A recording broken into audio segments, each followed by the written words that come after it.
أزكى لهم إن الله خبير بما يصنعون. وقال رسول الله صلى الله عليه وسلم من يضمن لي ما بين رجليه وما بين لحييه أضمن له الجنة إن الله وملائكته يصلون على النبي يا أيها الذين آمنوا صلوا عليه وسلموا تسليما. اللهم صل على سيدنا ونبينا وشفيعنا وحبيبنا ومولانا محمد صلى الله عليه وعلى آله وأصحابه وبارك وسلم. الحمد لله। মহান আল্লাহ সুবহানাহু ওয়া তাআলার দরবারে অসংখ্য শুকরিয়া আদায় করি যে মহান আল্লাহ তাআলা আমাদেরকে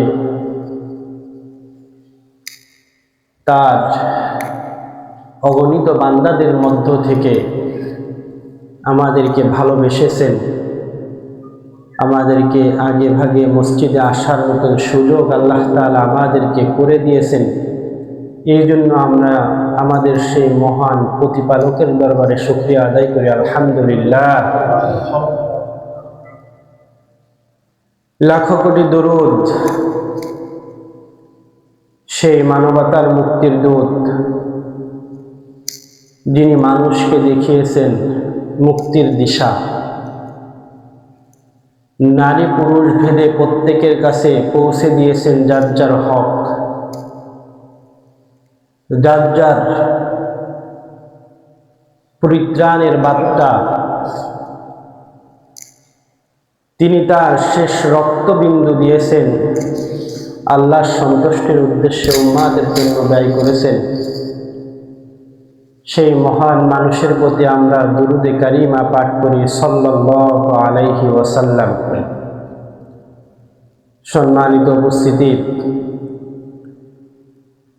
নবী করিম সাল্লাল্লাহু আলাইহি ওয়াসাল্লাম এত মহান ছিলেন, এত মহানুভবতার হৃদয় নিয়ে তিনি পৃথিবীতে উম্মাতের জন্য তিনি ব্যয় করেছেন। সেই নবী করিম সাল্লাল্লাহু আলাইহি ওয়াসাল্লাম, যিনি আল্লাহর পক্ষ থেকে মুসলমানদের নাজাতের বাণী শুনিয়ে গেছেন,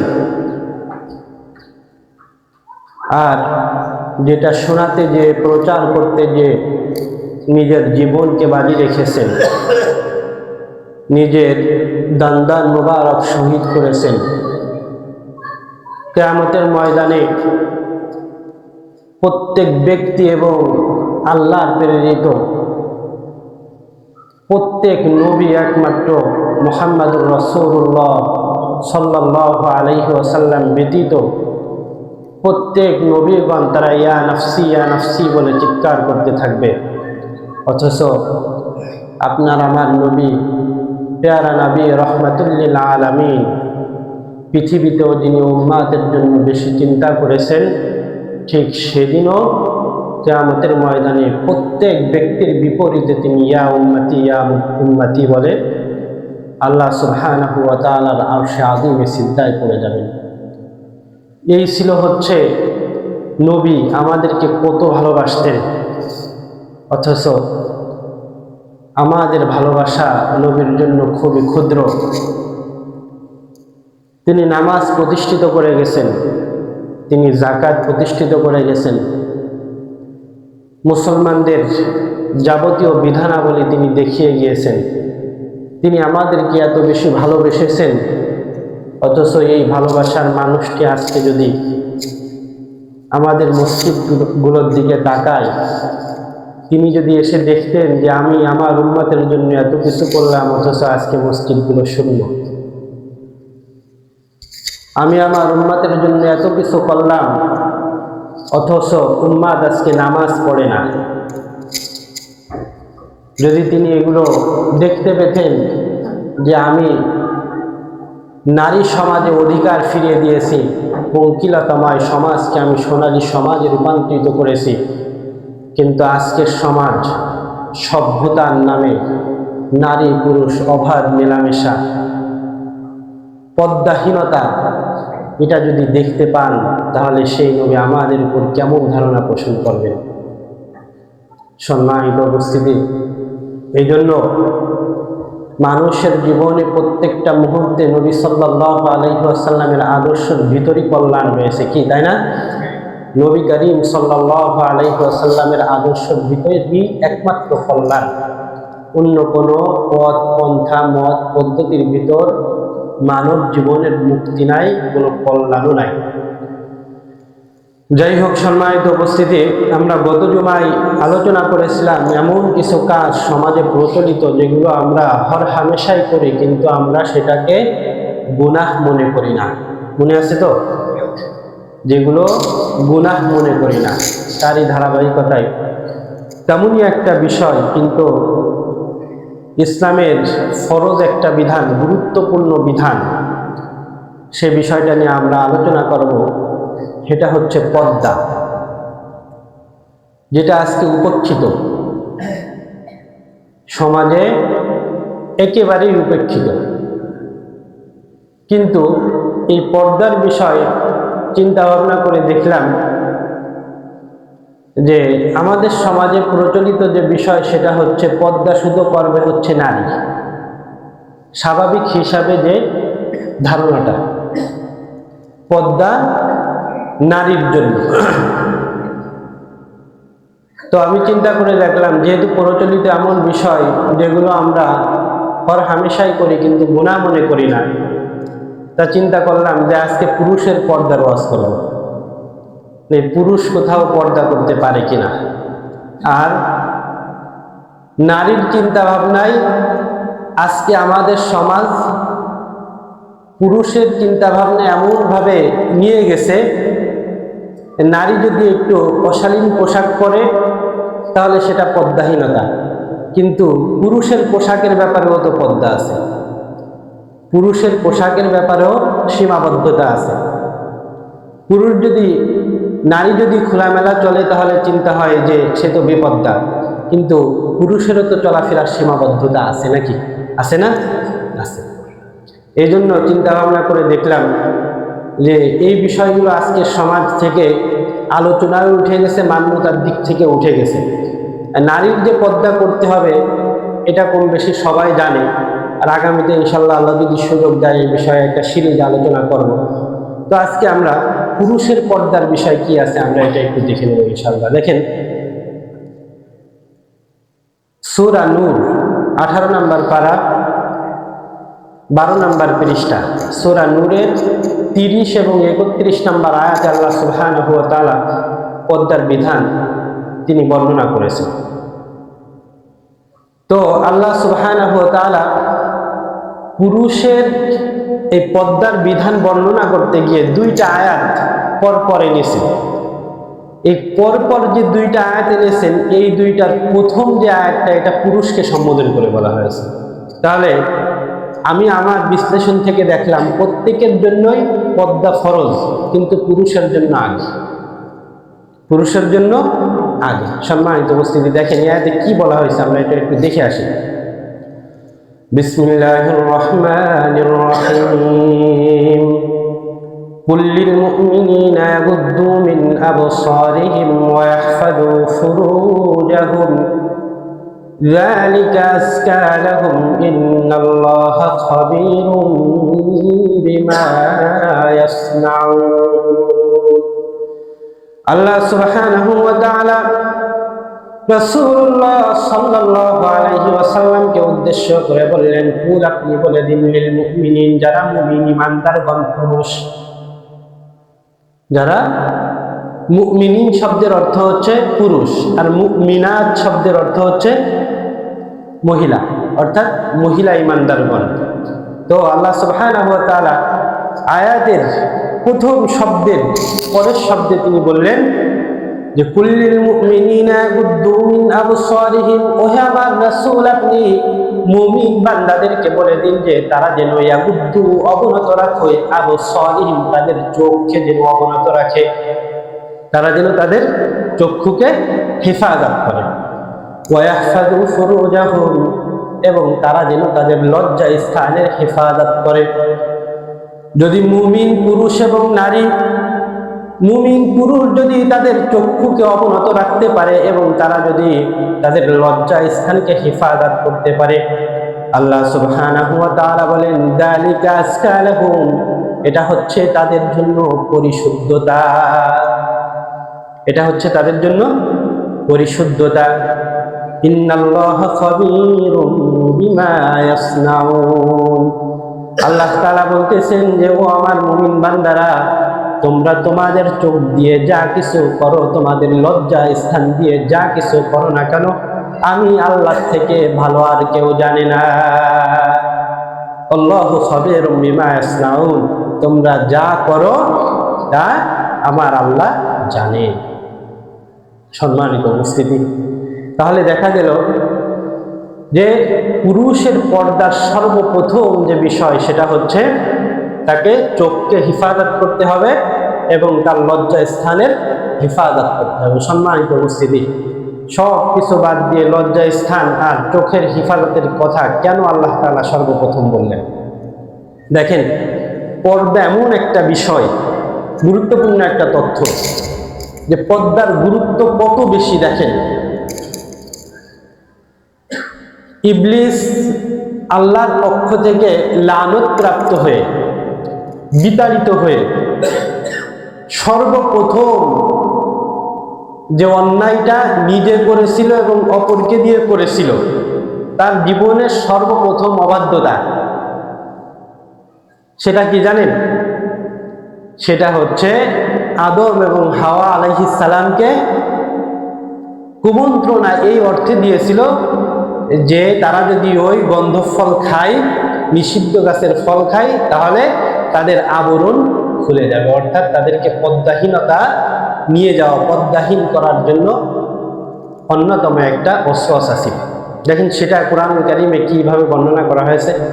সূরা আরাফ 27 নম্বর আয়াত, ইয়া বানি আদম লা ইয়াফতিনান্নাকুমুশ শাইতানু কামা আখরাজা আবাওয়াইকুম মিনাল জান্নাতি ইয়ানজিউ আনহুমা লিবাসাহুমা লিউরিয়াহুমা সাওআতিহিমা ইন্নাহু ইয়ারাকুম হুয়া ওয়া ক্বাবিলুহু মিন হাইসু লা তারাওনাহুম ইন্না জাআলনাশ শায়াতিনা আউলিয়াআ লিল্লাযীনা লা ইউমিনুন। আল্লাহ সুবহানাহু ওয়া তাআলা পবিত্র কুরআনুল কারীমে উম্মাতের জন্য তিনি উপদেশ নাযিল করেছেন, ইয়া বানি আদম, ওহে বনি আদম, লা ইয়াফতিনান্নাকুমুশ শাইতানু কামা আখরাজা আবাওয়াইকুম মিনাল জান্নাহ, ওহে বনি আদম, তোমাদেরকে যেন শয়তান প্ররোচিত না করে, যেমনি ভাবে প্ররোচিত করে তোমাদের পিতামাতাকে জান্নাত থেকে বের করে দিয়েছিল। আর আল্লাহ সুবহানাহু ওয়া তাআলা বলেন যে তাদেরকে জান্নাত থেকে বের করার অন্যতম যে মাধ্যম ছিল সেটা ছিল হচ্ছে ইয়ানজিওয়ানহুমা লিবাসাহুমা, তাদের যে পরিধায়ী কাপড় ছিল, এই পরিধানের কাপড় সে ওয়াসওয়াসা দিয়ে খুলে নিয়েছিল। ইয়ানজিওয়ানহুমা লিবাসাহুমা, তার যে লিবাস ছিল, তার যে পরিধায়ী কাপড় ছিল, সর্বপ্রথম যে ওয়াসওয়াসা দিয়েছিল, এই ওয়াসওয়াসার অন্যতম উদ্দেশ্য ছিল তারা যদি তাদের আবৃত অবস্থা যদি তাদের থেকে তুলে নেওয়া যায়, তাহলে তাদের ভিতর লজ্জা শরম আর থাকবে না, তারা গুনাহগার হয়ে যাবে। সম্মানিত উপস্থিতি, এরপরে আল্লাহ সুবহানাহু ওয়া তাআলা বলেন যে ইন্নাহু ইয়ারাকুম হুয়া ওয়া ক্বাবিলুহু মিন হাইসু লা তারাওনাহুম, ওহে আমার বান্দারা, শয়তান এবং তার গোত্ররা, অকবিলুহু মানে তার বংশধররা বা তার সমগোত্রীয় লোকেরা, এরকম তোমাদেরকে এমন ভাবে দেখে যে তোমরা তাদেরকে দেখতে পাও না। তাহলে পর্দার প্রয়োজনীয়তা। অনেকে প্রশ্ন করে অনেক সময় যে হুজুর, ঘরের ভিতর কি আমরা একটু খোলামেলা চলতে পারি কিনা? এটার উত্তর হচ্ছে এটা যে ইন্নাহু ইয়ারাকুম হুয়া ওয়া কাবিলুহু মিন হাইসু লা তারাউনাহু। শয়তান তোমাদেরকে এমন ভাবে দেখে তোমরা তাদেরকে দেখতে পাও না। এজন্য সর্ব অবস্থায় আমাদেরকে কি করতে হবে? আমাদের পর্দার বিধান অনুসরণ করে চলতে হবে। সম্মানিত উপস্থিতি, আলা তারাউনাহুম ইন্না জাআলনা আশ-শায়াতিনা আউলিয়া লিল্লাযীনা লা ইউমিনুন। আল্লাহ সুবহানাহু ওয়া তাআলা বলেন যে আমি যারা বেঈমান তাদের জন্য শয়তানকে আমি ওলি বা অভিভাবক হিসেবে আমি বানিয়ে দিয়েছি। তাহলে যারা পর্দাহীন, পর্দার বিধান যারা মানে না, তাদের ওলি বা অভিভাবককে শয়তান। সম্মানিত উপস্থিতি, তাহলে আমরা দেখলাম যে পর্দা এত বেশি গুরুত্বপূর্ণ একটা জিনিস, যে জিনিসটা সর্বপ্রথম শয়তান মানুষকে পথভ্রষ্ট করার জন্য তিনি যে ওয়াসওয়াসাটা দিয়েছিলেন সেটা হচ্ছে পর্দাহীনতা। সম্মানিত উপস্থিতি, দেখেন তাহলে পুরুষের যে পর্দা আছে, এই পর্দার বিধানে সর্বপ্রথম আল্লাহ সুবহানাহু ওয়া তাআলা যে বিষয়টা বলেছেন সেটা হচ্ছে তোমরা তোমাদের চক্ষুকে অবনত রাখো এবং তোমাদের লজ্জা স্থানকে হেফাজত করো। দেখুন, আমাদের পুরুষের সব থেকে বেশি পর্দাহীনতা যেটা হয় সেটা কিন্তু চোখ দিয়েই হয়। পুরুষের পর্দাহীনতা সব থেকে বেশি যেটা হয় সেটা পুরুষের চোখ দিয়েই হয়। অর্থাৎ পুরুষ চলাফেরা, উঠা বসা, অন্যান্য কাজে কর্মে যখন সে সামনে নারীকে দেখে তখন তার থেকে চোখ ফিরিয়ে রাখা, এটা হচ্ছে পর্দা। আর তাকে দেখে নিজের খাহেসাত পূর্ণ করা, এটা হচ্ছে পর্দাহীনতা। সম্মানিত উপস্থিতি, দেখেন এখন আপনি চলাচল করতে একজন নারীর দিকে আপনার চোখ পড়ে গেল, হয় না এরকম? একটা হচ্ছে হঠাৎ দৃষ্টিতে অনিচ্ছাকৃত একজন নারীর প্রতি চোখ গেল, আর একটা হচ্ছে চোখ যাওয়ার পর পুনরায় আবার কি তাকে দেখে তার সৌন্দর্য উপভোগ করা। দেখেন এই বিষয়ে রাসূলুল্লাহ সাল্লাল্লাহু আলাইহি ওয়াসাল্লাম কি বলেছেন? আবু দাউদ 2149 নম্বর হাদিস, عن أبي بريدة رضي الله تعالى عنه قال قال رسول الله صلى الله عليه وسلم لعلي يا علي لا تتبع النظرة نظرة فإنه لك الأولى وليست لك الآخر। হযরতে বুরাইদা রাদিয়াল্লাহু তাআলা আনহু থেকে বর্ণিত, তিনি বলেন রাসূলুল্লাহ সাল্লাল্লাহু আলাইহি ওয়াসাল্লাম হযরতে আলী রাদিয়াল্লাহু তাআলা আনহুকে তিনি বলেন, ও আলী, তুমি তোমার নজরকে হেফাজত করো, লা তাত্তাবিউন নাজরাতান, একবার দৃষ্টি পড়ার পর দ্বিতীয় দৃষ্টিতে তুমি কখনো কোনো বেগানা মহিলা সৌন্দর্য তুমি উপভোগ করো না।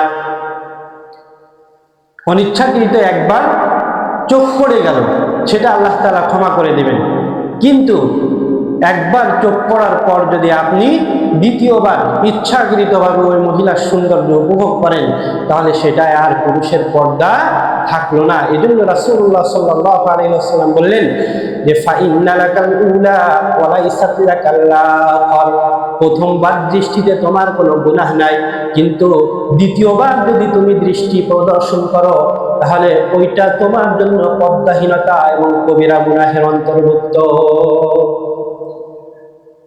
তাহলে পুরুষ সব থেকে বেশি যে স্থানে পর্দাহীনতার চরম পর্যায়ে পৌঁছে সেটা হচ্ছে তার চোখের দ্বারা এবং পথে চলাচল করার ক্ষেত্রে, তাই না? দেখেন, পুরুষ যদি অধিকাংশ ক্ষেত্রে চলাচলের বিষয়ে যদি সে পর্দাহীন হয়, এক্ষেত্রে রাসূলুল্লাহ সাল্লাল্লাহু আলাইহি ওয়াসাল্লাম পুরুষকে এই পর্দাহীনতা থেকে ফিরে আনার জন্য কি বলেছেন? দেখেন, নবী করিম সাল্লাল্লাহু আলাইহি ওয়াসাল্লাম সাহাবাদেরকে একদিন বলতেছেন, যে আমার সাহাবীরা, ইয়াকুম জুলুসু বিতুরুকাত, তোমরা রাস্তায় বসা থেকে তোমরা বিরত থাকো। কি বলতেছেন? রাস্তায় বসা থেকে তোমরা বিরত থাকো। সাহাবাগণ বললেন যে ইয়া রাসূলুল্লাহ মা লানা বুদ্দা নাতাহাদ্দাসু ফিহা। ইয়া রাসূলুল্লাহ, আপনি যে আমাদেরকে রাস্তায় বসা থেকে বিরত থাকতে বলতেছেন, কিন্তু মা লানা বুদ্দা নাতাহাদ্দাসু ফিহা, আমাদের তো রাস্তায় বসা ছাড়া কোনো উপায় নাই। আমরা তো রাস্তায় বসে আমাদের প্রয়োজনীয় কথাবার্তা আমরা সারি। প্রয়োজনীয় যে কথাবার্তা আছে, এগুলো আমরা, পরামর্শ আছে, এগুলো আমরা রাস্তায় বসে কি আমরা সমাধান করি। এটা নবী করিম সাল্লাল্লাহু আলাইহি ওয়াসাল্লাম সাহাবাদের এই কথার উত্তরে তিনি বললেন, ও আমার সাহাবারা, তোমরা যদি ফাইদা বাইতুম ইল্লাল মাজলিস, যদি তোমরা রাস্তায় বসতে বাধ্যই হও, ফাআতুত তরিকা হাক্কা, তাহলে তোমরা রাস্তার হক আদায় করো। রাস্তার হক আদায় করো। তাহলে বোঝা গেল রাস্তারও হক আছে। সুবহানাল্লাহ ওয়া বিহামদি। রাসূলুল্লাহ সাল্লাল্লাহু আলাইহি ওয়াসাল্লাম আমাকে আপনাকে কত ভালোবেসেছেন, তিনি কত কল্যাণ চেয়েছেন। সুবহানাল্লাহ ওয়া বিহামদি। একজন মানুষ রাস্তায় চলাচল করবে, এই চলাচল করার ক্ষেত্রেও তার হক প্রদান করতে হতেছে। আল্লাহ নবী সাল্লাল্লাহু আলাইহি ওয়াসাল্লাম বললেন যে ফাআতুত তরিকা হাক্কা, ও আমার সাহাবারা, তোমরা যদি রাস্তায় বসতে বাধ্যই হও, তাহলে তোমরা রাস্তার হক তোমরা প্রদান করো। সাহাবাগণ জিজ্ঞাসা করলেন, ইয়া রাসূলুল্লাহ ওয়া মা হাক্কুত তরিক, ইয়া রাসূলুল্লাহ, রাস্তার হক কি, আমাদেরকে একটু জানান। আল্লাহ নবী সাল্লাল্লাহু আলাইহি ওয়াসাল্লাম বললেন যে রাস্তার সর্বপ্রথম যে হক, সেটা হচ্ছে গদ্দুল বাসর, তোমার চক্ষুকে অবনত রাখো। চক্ষুকে অবনত রাখা, এটাই হচ্ছে রাস্তার সর্বপ্রথম হক। তাহলে আল্লাহ নবী সাল্লাল্লাহু আলাইহি ওয়াসাল্লাম জানতেন, বুঝতেন যে আমার উম্মতেরা তারা রাস্তায় প্রয়োজনে বসতে, চলাচল করতে বাধ্য হবে। সুতরাং এই রাস্তায়ও কিভাবে আল্লাহ নবীর সুন্নাত অনুযায়ী চলতে পারি, কিভাবে পদ্মার ভিতর থেকে, কিভাবে গুনাহ মুক্ত থেকে আমরা রাস্তায় চলাচল করতে পারি, আল্লাহ নবী সাল্লাল্লাহু আলাইহি ওয়াসাল্লাম এই শিক্ষাটাও উম্মতকে দিয়েছেন। দেখেন তো, পৃথিবীর কোন নেতা, পৃথিবীর কোন দলপতি এই শিক্ষা দিয়েছে? দেয়। এই জন্যই হচ্ছে সে একেবারে শ্রেষ্ঠ নেতা আমাদের পৃথিবীর ভিতর, যে নেতা আগে আগমন করেন নাই আর পরেও করবেন না। দেখেন নেতার ভালোবাসা কত, নেতার সচেতনতা কত। তিনি হচ্ছে আমাদের নবী মুহাম্মদুর রাসূলুল্লাহ সাল্লাল্লাহু আলাইহি ওয়াসাল্লাম। ভাবা যায়, অথচ এই নবীর সুন্নাতকে আজকে আমরা অবজ্ঞা করতেছি, তার আদেশকে আমরা অবজ্ঞা করতেছি, আমাদের জীবনকে আমরা মনে করতেছি যে পাশ্চাত্য বিশ্বের অনুকরণে যদি আমরা চলি তাহলে এটাই আমাদের সফলতা। কিন্তু সফলতা সেটা কোনোদিন হতে পারে না। সম্মানিত উপস্থিতি, রাস্তার আরও একটা হক আছে, যাই হোক ওটা সময় সাপেক্ষ অন্যদিন বলবো। প্রথমটাই বললাম যেটা আমার আলোচনার জন্য প্রয়োজন। সম্মানিত উপস্থিতি, তাহলে আল্লাহ নবী সাল্লাল্লাহু আলাইহি ওয়াসাল্লাম রাস্তায় উম্মাত চলতে গিয়ে যেন গুনাহ থেকে মুক্ত থাকতে পারে, পদ্মা শালীনতার সাথে যেন সে চলতে পারে, এই জন্য পুরুষের একটা পদ্মার বিধান দিয়ে দিলেন যে রাস্তায় যখন পুরুষ চলবে তখন কি করবে, তার চক্ষুকে অবনত রাখবে। এই বিধানটা শুধুমাত্র এমন না যে পুরুষ নারী উভয়ের জন্য। সম্মানিত উপস্থিতি, দেখেন এটা হলো ওই যে প্রথম আয়াত, যে কুল্লিল মুমিনিনা ইয়াগুদ্দু মিন আবসারিহিম ওয়া ইয়াহফাযু ফুরুজাহুম, যে মুমিন ব্যক্তি তারা তার চোখকে হেফাজত করবে এবং লজ্জা স্থানের হেফাজত করবে। এবার দেখেন এরপরে আল্লাহ সুবহানাহু ওয়া তাআলা পুরুষের জন্য যে পর্দার বিধানটা দিয়ে দিলেন সেটা হচ্ছে সে তার লজ্জা স্থানের হেফাজত করবে। 18 নম্বর পারা সূরা মুমিন প্রথম পৃষ্ঠায় আল্লাহ সুবহানাহু ওয়া তাআলা পুরুষের লজ্জা স্থানের হেফাজতের ব্যাপারে বলেন যে ওয়াল্লাযীনা হুম লিফুরুজিহিম হাফিজুন, ওহে আমার বান্দারা, তোমাদের মধ্য থেকে যে সমস্ত ব্যক্তিরা মুমিন হবে, যে সমস্ত ব্যক্তিরা মুমিনের সিফাত গুণাবলী নিয়ে পৃথিবীর জমিনে তারা চলাচল করবে। এই মুমিনের যে বৈশিষ্ট্য হবে তার একটা বৈশিষ্ট্য হচ্ছে ওয়াল্লাযীনা হুম লিফুরুজিহিম হাফিজুন, মুমিন ব্যক্তিগণ তার লজ্জা স্থানকে হেফাজত করবে। তাহলে লজ্জা স্থান হেফাজত করা এটা অন্যতম পর্দার অংশ। সম্মানিত উপস্থিতি, আজকে দেখা যায় আমরা এই বিষয়গুলো আমরা চিন্তা করি না। পুরুষ এই বিষয়গুলো কমানে চিন্তায়, কিন্তু সমাজে দেখা যায় এই অন্যায়গুলো অহরহ হচ্ছে। আমরা কখনো এগুলোকে অন্যায় হিসেবে অনেক সময় বিবেচনাও করি না। সম্মানিত উপস্থিতি, এরপরে আল্লাহ সুবহানাহু ওয়া তাআলা সূরা বানী ইসরাঈল 15 নম্বর পারার 4 নম্বর পৃষ্ঠার শেষ অংশের দিকে আল্লাহ সুবহানাহু ওয়া তাআলা বলেন, ওয়ালা তাকরাবুজ জিনা ইন্নাহু কানা ফাহিশাতাও ওয়া মাকতা ওয়া সাআ সাবিলা। ওহে আমার বান্দাগণ, তোমরা কখনো জিনার নিকটবর্তী হয়ো না, কারণ জিনা হচ্ছে পাপের ভিতর সবথেকে বড় পাপের একটা। এখন আমাদের যে চিন্তা ভাবনা হয় সেটা হচ্ছে জিনা বলতে বোঝানো হয় যে যখন নারী পুরুষের অবৈধ যৌনাচার, এটাকেই আমরা শুধু মনে করি জিনা। কিন্তু আল্লাহ সুবহানাহু ওয়া তাআলা তার কথায় সর্বপ্রথম যেটা বলেছেন যে গদ্দুল বাসর, তোমার চক্ষুকে অবনত রাখো। আমরা এই যে চোখের দ্বারা যে জিনা হয় এই বিষয়টা আমরা কি কখনো ভাবি, চিন্তা করি? বলেন, আমরা হাতের দ্বারা যে জিনা করি এটাকে আমরা কখনো ভাবি? আমরা মুখের দ্বারা যে জিনা করি এটাকে আমরা কখনো ভাবি?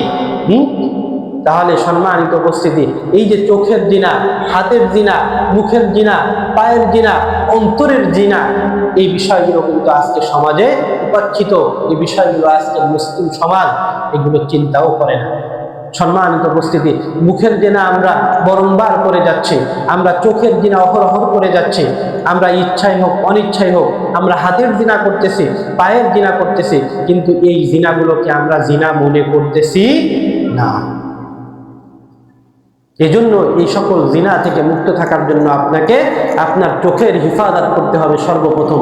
যখন আপনি চোখের হেফাজত করবেন তখন আপনার শারীরিক অঙ্গ প্রত্যঙ্গের যে জিনা, এই জিনাটা কিন্তু অনেক অংশেই কমে যায়।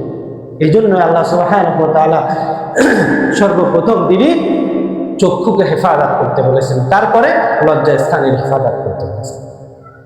সম্মানিত উপস্থিতি, যদি আপনি লজ্জা স্থানের হেফাজত করেন, চোখের হেফাজত করেন, তাহলে আপনার ব্যাপারে যে ঘোষণা রাসূলুল্লাহ সাল্লাল্লাহু আলাইহি ওয়াসাল্লাম বলেছেন যে মাইয়াদমান লি মা বাইনা রিজলাইহি ওয়া মা বাইনা লিহিয়াইহি আযমান লাহুল জান্নাহ। রাসূলুল্লাহ সাল্লাল্লাহু আলাইহি ওয়াসাল্লাম বলেছেন, ও আমার উম্মতেরা, তোমাদের ভিতর যে ব্যক্তি আমাকে দুইটা বিষয়ের জিম্মাদারি করতে পারবে, যে দুইটা বিষয়ের নিশ্চয়তা প্রদান করতে পারবে, আমি তার জন্য জান্নাতের জিম্মাদার হয়ে যাব। রাসূলুল্লাহ সাল্লাল্লাহু আলাইহি ওয়াসাল্লাম বলেন যে তোমাদের ভিতর কোনো ব্যক্তি যদি তার লজ্জা স্থানকে হেফাজত করতে পারে, কিয়ামতের ময়দানে ওই ব্যক্তির জান্নাতের জিম্মাদার স্বয়ং আমি নবী করিম সাল্লাল্লাহু আলাইহি ওয়াসাল্লাম হয়ে যাব। তাহলে লজ্জা স্থান হেফাজত এটা মুমিন মুসলমানের জন্য অন্যতম বিষয় এবং পর্দার অংশ, পুরুষের পর্দার অংশ, পুরুষ নারী উভয়। সম্মানিত উপস্থিতি, দেখেন, এ তো গেল হচ্ছে শারীরিক অঙ্গ প্রত্যঙ্গের কথা, পুরুষের পর্দার বিষয়ে। এখন পুরুষের শারীরিক পর্দার অংশ কতটুকু? দেখেন, পুরুষের জন্য ফুরজিয়াত যেটা, সেটা হচ্ছে নাভি থেকে হাঁটুর নিচ পর্যন্ত, এটা ঢেকে রাখা হচ্ছে ফরজ, এটা হচ্ছে ফরজ। আলহামদুলিল্লাহ, এই বিষয়টায় আমরা কার্পণ্যতা করি না। এ বিষয় প্রত্যেক পুরুষের ক্ষেত্রে, নারীর ক্ষেত্রে আমরা এই বিষয়গুলো মেনে চলি, আলহামদুলিল্লাহ। কিন্তু দেখেন, যে বিষয়টাকে আমরা গুনাহ মনে করি না, পুরুষ পর্দার যে অংশে সে চিন্তাও করে না, সেটা হচ্ছে এই যে ফরজিয়ার সতর যতটুকু, এর উপরিভাগে আমাদের এই যে বডির অংশ, এই বডির অংশকে আমরা প্রদর্শন করতে পারবো? এই বডিকে আমরা যা ইচ্ছা তাই, যেভাবে ইচ্ছা সেভাবে আমরা এই বডি নিয়ে চলাচল করতে পারবো? দেখেন,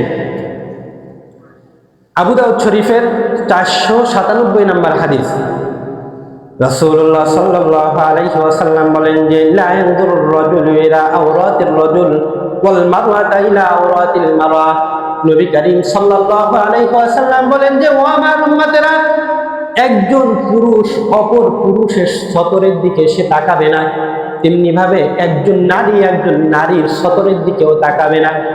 তাহলে বোঝা গেল কি যে একজন পুরুষের সতরের দিকে একজন পুরুষও কি তাকাতে পারবে না। কিন্তু এই বিষয়টা দেখেন তো, আমরা কিন্তু অহরহ এই বিষয়টা করে থাকি। কিভাবে আমরা এটা লঙ্ঘন করি সেটা হচ্ছে, দেখেন আমাদের পাশ্চাত্য সভ্যতা, ইহুদি খ্রিস্টানদের সভ্যতা, আমাদের যুবক সমাজ আজকে হাফ প্যান্ট পরে কিনা? পরে না।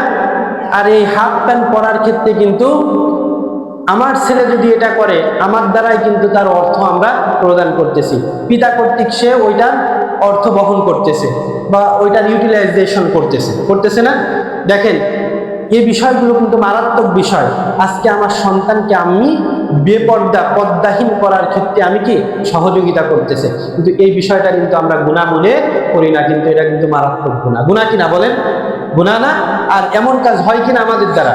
আমাদের সন্তানেরা এটা করে কিনা? অথচ আজকে আমাদের সমাজে আমাদের সন্তানদের ধ্যান ধারণা সেটা হচ্ছে এটা তো স্টাইল, এটা আধুনিক সভ্যতা, অথচ এটা হচ্ছে চরম পরম গুনাহ। ঠিক কিনা? হ্যাঁ, এটাকে কি আমরা গুনাহ মনে করি? না। সম্মানিত উপস্থিতি, এছাড়াও দেখেন এটা গেল হচ্ছে হাঁটুর উপরে যদি আমরা আমাদের পোশাক পরিধান করি, তাহলে এই যে সতর, এই সতরটা আমাদের কি হবে? আমরা অনেক সময় খালি গায়ে বের হই কিনা? বের হই না? বের হয়ে একটা হচ্ছে মুহরিম, যারা স্থায়ীভাবে যাদের সাথে বৈবাহিক সম্পর্ক স্থাপন করা হারাম, এমন ব্যক্তি ব্যতীত আমরা রাস্তাঘাটে বেগানা নারীদের সামনে আমাদের শরীর খুলি কিনা? খুলি না। এটা কিন্তু যথাযথ না। এর কারণ কি দেখেন? এর কারণ হচ্ছে, প্রথমত হচ্ছে শালীনতা এবং লজ্জা। আমি যখন আমার পুরো বডি বের করে দিয়ে আমি বেগানা নারীদের সামনে যাব, এটা কি লজ্জা না লজ্জাহীনতা? এটা লজ্জাহীনতা কিনা? আমি যখন খালি গায়ে আমার পুরো শরীরের অংশটাকে আমি বেগানা মহিলার সামনে প্রদর্শন করলাম, এটা কি আসলে শালীনতা বিবর্জিত কিনা? লজ্জাহীনতা কিনা? হ্যাঁ, রাসূলুল্লাহ সাল্লাল্লাহু আলাইহি ওয়াসাল্লামকে কিন্তু কখনো খালি গায়ে কেউ দেখতে পাননি।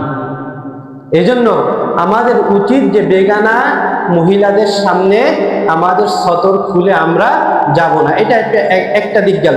দ্বিতীয় হচ্ছে ফিতনা থেকে সুরক্ষা। আপনি যখন আপনার এই শরীর নিয়ে কোনো নারীর সামনে বা পুরুষের সামনে যাবেন, তখন আপনার শরীরের প্রতি প্রলোভন তৈরি হতে পারে কিনা? একটু জোরে বলেন, পারে কিনা? নাকি আমি ভুল বলতেছি? পারে কিনা? পারে না? যদি পারে, তাহলে এটা কি যথাযথ কাজ? এটা যথাযথ কাজ না। কিন্তু এই বিষয়গুলোকে কিন্তু আমরা কখনো গুনাহ মনে করি না। পুরুষের জন্য এটা হচ্ছে পর্দার একটা অংশ। সম্মানিত উপস্থিতি, এরপরে দেখেন নারীদের ক্ষেত্রে আমরা পোশাকের বিষয় খুবই বিবেচনা করি, পুরুষের পোশাকের বিষয় কিন্তু আমরা কখনো বিবেচনা করি না। দেখেন পবিত্র কোরআনুল কারীমে পোশাকের ব্যাপারে কি বলা হয়েছে? ইয়া বানি আদম ক্বাদ আনসালনা আলাইকুম লিবাসান ইউরি শাওআতিকুম ওয়া রিশা ওয়া লিবাসুত তাকওয়া যালিকা খায়র। আল্লাহ সুবহানাহু ওয়া তাআলা বলেন যে ওহে আমার বান্দাগণ, তোমাদের জন্য আমি পোশাক নাযিল করেছি, যে পোশাক হচ্ছে তোমাদের সতর ঢাকার উদ্দেশ্যে। পোশাক হচ্ছে যে পোশাক দ্বারা তোমরা কি সতর ঢাকবা, এবং এই পোশাক কি ওয়ালিবাসুত তাকওয়া যালিকা খায়র, যে পোশাকটা তাকওয়ার ধারক বাহক, যে পোশাক পরিধান করলে একজন মুসলিমকে বোঝা যাবে যে না, এই ব্যক্তি মুসলমান, এই ব্যক্তি মুমিন, এই ব্যক্তি রাসূলের উম্মত, এমন পোশাক তোমরা পরিধান করো। কিন্তু আজকের সমাজে দেখা যায় আমরা হর হামেশাই শার্ট প্যান্ট ইত্যাদি পরে থাকি, যেটা রাসূলুল্লাহ সাল্লাল্লাহু আলাইহি ওয়াসাল্লামের সুন্নাতের অন্তর্ভুক্ত না। এই শার্ট প্যান্ট পরা যাবে কিনা এই বিষয়টা আমি বলতেছি না, এ বিষয়ে যদি আলোচনা করতে হয় অনেক বিষয় বা ইখতিলাফের বিষয়, কিন্তু এটা কি সুন্নাতের ধারক বাহক পোশাক হলো কিনা? সুন্নাতের ধারক বাহক পোশাক যে না, এটা রাসূলুল্লাহ সাল্লাল্লাহু আলাইহি ওয়াসাল্লাম তিনি হাদিসে বলেছেন যে মান তাশাব্বাহা বিকওমিন, যে ব্যক্তি সাদৃশ্যতা অবলম্বন করবে ওই ব্যক্তির হাসর নাসর তার সাথেই হবে। তাহলে বলেন তো, আমরা যে পোশাকটা পরিধান করি স্বাভাবিকভাবে, এই পোশাকটা কি আসলে রাসূলের সুন্নাতের অংশ নাকি পাশ্চাত্য কালচারের অংশ? বলেন তো, একটু বলেন না, এটা কি সত্য? সবাই তো বলিনি, আমার কাছে মনে হলো যে না, কেউ দ্বিমত আছে। না, দ্বিমত করার কোনো সুযোগ নাই। আপনার এটার দ্বারা সতর ঢাকতে পারে, কিন্তু তাকওয়ার পোশাক হলো না। তাহলে দেখেন, এই বিষয়টা কিন্তু আমরা কখনো চিন্তা করি না যে আসলে আমাদের তাকওয়াপূর্ণ পোশাক পরিধান করা এটাই হচ্ছে সুন্নাত। সম্মানিত উপস্থিতি, এরপরে দেখেন পুরুষ আরেকটা যে কাজ করে সেটা হচ্ছে যে পুরুষ হলুদ এবং লাল বর্ণের পোশাক পরে।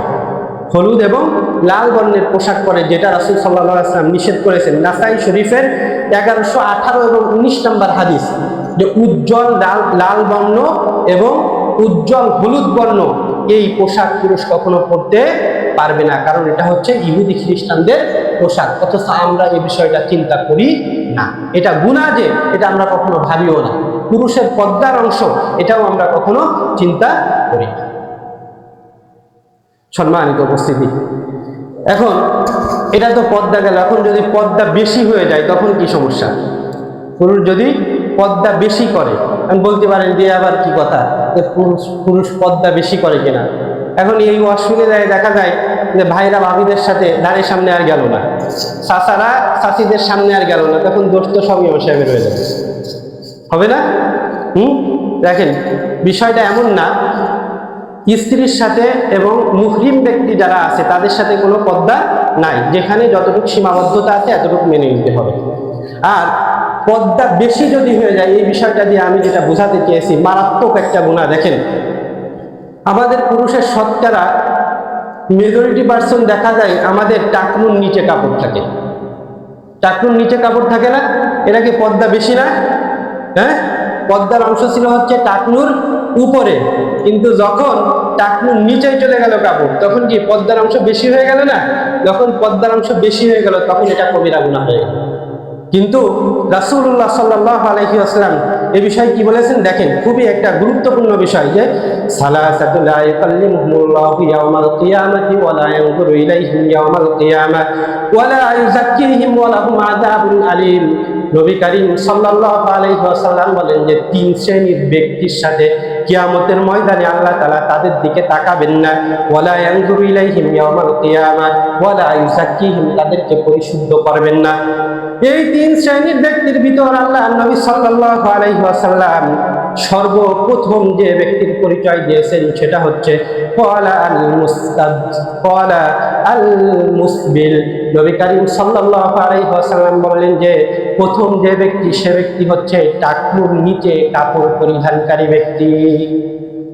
এই টাকনুর নিচে কাপড় পরিধানকারী ব্যক্তির দিকে আল্লাহ তাআলা কিয়ামতের ময়দানে তাকাবেন না, তার সাথে কথাও বলবেন না, এমনকি তাকে পরিশুদ্ধ করবেন না, তাকে পরিত্রাণও দেবেন না। সুতরাং এটা এত বড় একটা গুনাহ। অপর এক হাদিসে আছে হচ্ছে টাকনুর নিচের অংশ যদি কেউ এভাবে কাপড় পরে তাহলে এই অংশটা জাহান্নামে যাবে। অথচ আজকে সমাজ এই বিষয়টাকে চিন্তা করে, এই গুনাহ অহরহ করতেছে। আমরা যারা নামাজ পড়তে আসি, আর সে কি করি, অনেকে দেখা যায় থাকে টাকনুর নিচে, আবার অনেকে উঠায়, উঠানোর পরে নামাজ পড়ে বাস, তারপরে কাপড় খুলে তারপরে টাকনুর নিচে দিয়ে চলে যায়। অথচ এই মুসলিম নামাজ পড়ে গেল, এই মুমিন নামাজ পড়ে গেল, কিন্তু এই বিষয়টা খবরই রাখে না যে এটা হচ্ছে কি হারাম। এবং খবর রাখলেও তারা কতটা উদাসীন, যে আল্লাহর পরে আল্লাহর দিকে সিজদায় দিয়ে, আল্লাহর কাছে সিজদা দিয়ে বের হয়েই কি তারা হারাম গুনাহের দিকে লিপ্ত হয়ে যাচ্ছে। সম্মানিত উপস্থিতি, এই জন্যই আজকের যে শিরোনামটা আমি এনেছিলাম, যে আসলে সমাজে প্রচলিত অনেক গুনাহ, যে গুনাহগুলোকে আমরা গুনাহ মনে করি না, তার ভিতর যে বিষয়টা মেন আমি উপস্থাপন করেছি সেটা হচ্ছে পুরুষের পর্দা। আল্লাহ সুবহানাহু ওয়া তাআলা আজকে সংক্ষিপ্ত আলোচনা থেকে আমাদেরকে যতটুকু জানালেন, এর উপর আমল করার তৌফিক আল্লাহ তাআলা আমাদেরকে দান করেন। ওয়া আখিরু দাওয়ানা আলহামদুলিল্লাহ।